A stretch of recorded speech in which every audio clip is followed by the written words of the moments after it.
Ladies and gentlemen, attention up here on stage. We have our next panel.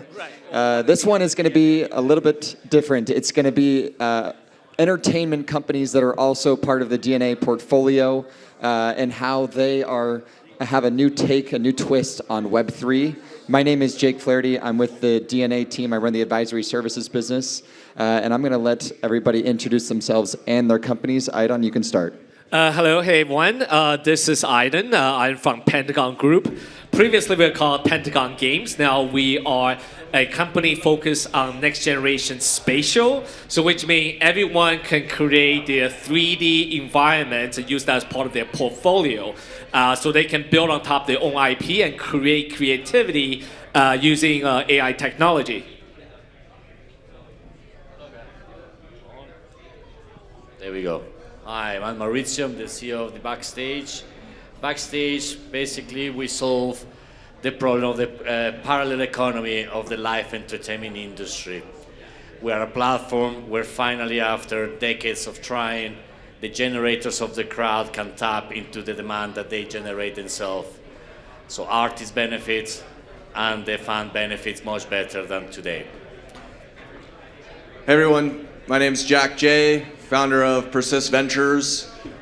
What we do is really look at all the transformation that's happening in the world, really believe in ASI readiness. There's obviously tons of cultural transformation.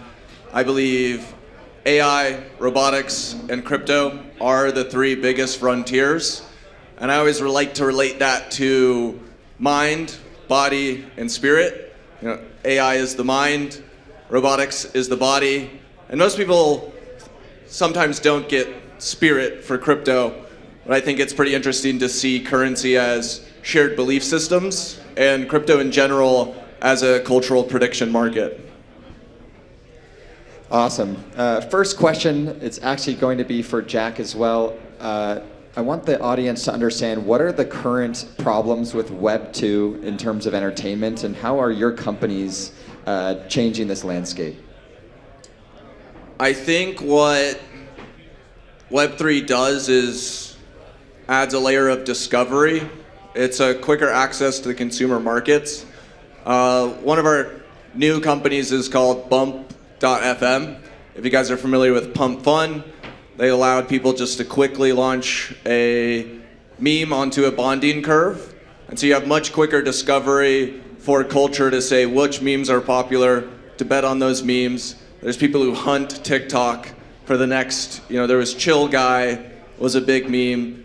People are just trying to see what's the next greatest trend.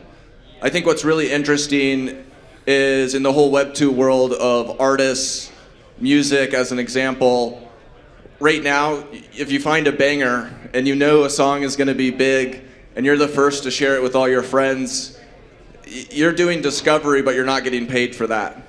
And so there's an opportunity for decentralization of the whole music industry, where now the labels are currently taking the artist discovery that happened from the decentralization of media, the creator economy, seeing the next up and coming artist through TikTok, and they're just taking that discovery approach that's already happening from the consumer scale and then bidding those people and bringing them in. But again, the monetization aspect for that, for the artists, is they're getting paid on streams way downstream. And so the opportunity for artists that are launching that people see are going to be the next greatest, the opportunity to actually buy into their music and for artists to get paid off those fees, I think is good, has the potential to replace the label industry and be an entirely new way to launch. So I think that's one really interesting space in entertainment, and I think we'll see more stuff like that in television and film. I'm sure everyone saw VEO 3, which is just mind-boggling. I love the prompt theory videos. If you haven't seen prompt theory, look that up. It's really mind-boggling. We're entering a time when all the creative costs is plummeting. Now, Mauricio, Jack hit on the point of artists being able to better monetize their work. I want to understand from your perspective, being squarely in that industry, how you think not only your company will be able to capitalize off of that, but also how you think the industry will change in the next coming years? Well, thank you. Yeah, you actually make a good point. But it's not just the artists. When people think that the artists, okay, it's not just the artists that they are failed to monetize or to improve or to innovate. It's an entire industry. I mean, behind an artist, you have agencies, you have promoters, you have brands, you have, I mean, it's so many people involved behind a Taylor Swift. It's not just her who makes all the decisions. Now, what happened is that we went through the process when an artist will do a live event back in the 80s or early 90s, and if you notice the concerts back then, there were 250,000, 300,000 people. But why was that? The ticket was really cheap, and it was 300,000 singles sold on the spot. So they will do 60, 70 cities, to do the math. They were working out with merch sales, with just singles, and then they will release the album, and then they will do a tour with the album, and on and on and on. What happened is that when technology came in, the internet and the social medias, they failed to understand what is engagement is one-way street, because social media, there is not an engagement between fans and artists. I mean, if you tell me that Bruno Mars with 80 million people in an Instagram, is that a community? It's more like a country. I mean, it's larger than Spain. What community you have when you have 80 million people just looking at what you say and very curated. Then you get moved to another layer that is the music. So you go to Spotify and there is another business behind there that the artists have zero control. Then you have their events. So basically what happened on the last 20 years is that the generators of our emotions have lost complete control. Everyone got in the middle. So blockchain and AI, that is the one and only chance that they have to get back what they, for generations they create us. They change cultures, they change behavior, they stop wars. I mean, artists, they've been on a social fabric forever, since if we go back since Elvis until now, you're a Swiftie. It doesn't matter what period, what uniform you wear, they change your life one way or another. Is it only fair, okay, that they have one more chance? And I will call it the last chance. Either they adapt to the new technologies of decentralization and ownership and tokenization, or I think that we're going to see a complete disruption of an industry taken by machine. McDonald's creation of music. Someone is going to create an artist every 2 weeks by AI, is going to sell the song, 2 weeks later another one, and the real artists are going to die. Thanks, Mauricio. So both of you actually highlighted a point of changing who controls the data, who controls the power in this situation.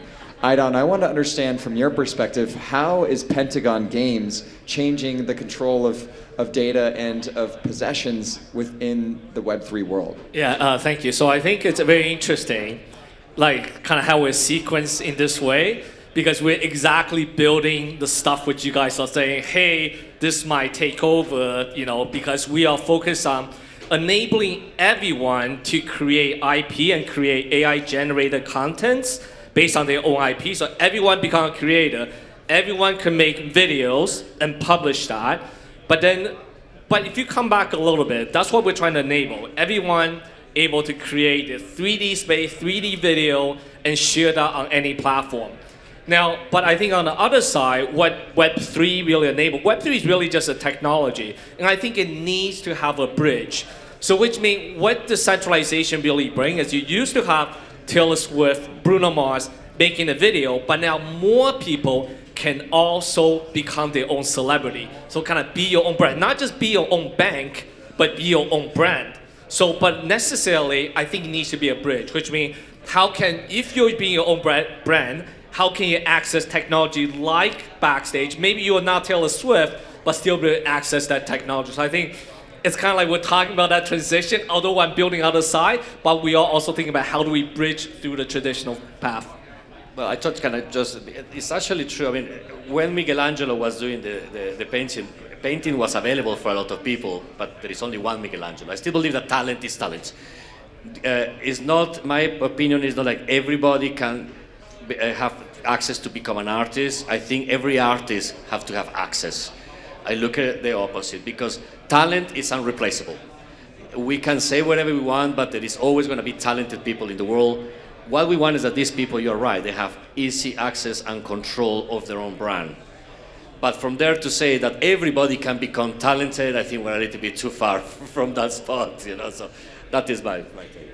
I think the overarching thing of technology is decreasing the limit from our inner worlds to reach the outer world. And so there's this interesting idea that we're in the age of the idea guy, and that's going to become more of a thing, as right now not everyone is a software developer. I'd say a year from now anyone can be a software developer. The limitation on developing software is just going to diminish. And so it's also the age of the philosopher king, someone who can dream up what good user experiences should exist or understand what type of flywheels would be positive. Now it's just giving that complete access. So I do think everyone will become more of an artist in their own way, and everyone's inner worlds will become more powerful, and everyone will become more individualized. And part of that is just the transition from this allocation economy, allocation of intelligence and labor, into more of a cultural or narrative or taste economy. And so there's an artistry in that, in the ability to kind of identify what is next. And that's one of the things for the Bump team that they're talking about, is some people may not be the creators of music, but they'll create the playlists. And the playlists, now they're not a fund manager, but they're a fun manager. They're trying to identify those groups. Yes. Going off of that point, we've talked a lot about, from a creator perspective, how entertainment will change. They're going to get more of the control. I want to understand from a fan perspective, from someone who's purely a viewer, how will that change? And Idon, you can start. I want to hear it from everybody. Yeah, though. definitely. So one of the key things, because Pentagon Group, or previously Pentagon Game, now we're Pentagon Group, we're also based in Dubai, Hong Kong, and Toronto. We have an office in all three. So now one of the key things when we're over in Dubai, a large part of what UAE is focusing on is they believe the next part of Web3 is with IPs. Specifically, decentralizing that IP. So now why that is very important, because AI, what is AI? It's one big copycat. It learns from everything. It kind of infringes everyone's IP. So what you need to do to protect yourself in the age of IP is actually have your IP on something, on a foundation that's immortal. So you can combat AI. So if you have IP which you own on a blockchain, then that's kind of where it protects against AI. Now from that, you can now make derivative IP. So I think the idea of decentralized IP ownership, which means everyone having a pieces of IP which they can make derivative IP, perhaps using AI, which is kind of what we believe is the next generation, which enables creators, pretty much everyone, to unleash their creative mind, not necessarily being able to paint by using AI, but you still need a foundation, so which means decentralized IP and spinning off from that. Actually, you make a very good point. I mean, IP is one of the biggest, takes and on of whoever the artist, if it's big, small, unique, or independent. For me, what is, for the fan, what is happening, thanks to the blockchain technology and crypto in particular, the way I see it, that everyone should and it will have a token, because it's the new cookie. That is the way we visualized cookies in 2008, 2007. We basically knew where everybody was doing on our page. We knew what people was up to it, what they like, what they didn't like, what they read. We cannot do that anymore, and plus it was selfish, it was centralized, and it was only one big corporation taking the money. Now, for us, a token, an artist token, a fan token, or a utility token, it basically has as a new cookie. It's a true community purpose. Plus, it has the monetary aspect of it, so that it has incentive and growth as a community, not as a one-way street. For the first time, I believe that with the AI agents and the blockchain, fan engagement is actually going to be even more fun than has ever been before. Yeah, and rolling off that point of IP, I have a more contrarian take, where I think the value of IP is actually going to continue to diminish. And what's valuable is just distribution.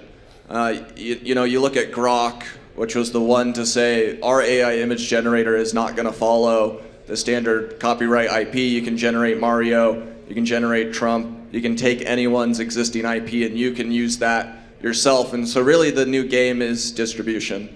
I see the AI being the copycat as allowing anyone to use any IP, and you kind of just can't stop the proliferation of duplicates and copycatting. You have Kanye West AI music models, which can give you a Kanye-style song. And so, yeah, I think it's just all about distribution in this next era. Attention and land are the only two scarce resources in an age of artificial general intelligence. So I just want to touch on something because kind of hit the chord. I think one of the key things that will become very important is ethical AI. And I think probably one of the, early on we talked about project BitTensor, and I think one of the key things the validator need to do is to validate all this AI, what's coming out of it, are they, ethically, AI, how much infringing are you doing? At the end of the day, there's true creator, and there is, like you said, I think distributed is absolutely necessary, but how do we know? I think it's getting confusing on what is being distributed. Does it have authenticity? I think that's kind of the, I guess the new conflict that we're trying to resolve here, trying to figure out what is the next step. Exactly, because it's ethic. I mean, I understand that distribution is more important, but what we're trying to work out away from was this big data, huge control, the Googles, the Amazons of the world. They started on the late 90s, early 2000s. I mean, the whole point of decentralization, because then at that model, it will be the one who has more power to distribution. We have the power to control any creator, and the creator will only rely on a secondary distribution platform. So I think that you are right, but it has to be looked at it, and a problems I'm sure there is brilliant minds around the world trying to sort out how to solve these problems, and I hope that we can, and we make hopefully we can do it together. So. Exactly. Well, gentlemen, I believe we are out of time. Jack, Mauricio, I really appreciate you being here today. These are all DNA advisory clients. They are all always looking for capital. So any additional questions, anything you guys got for them, they'll be around today. And thank you, audience, for paying attention and listening today. Thank you. Thank you, so everyone. much. Thank you, guys.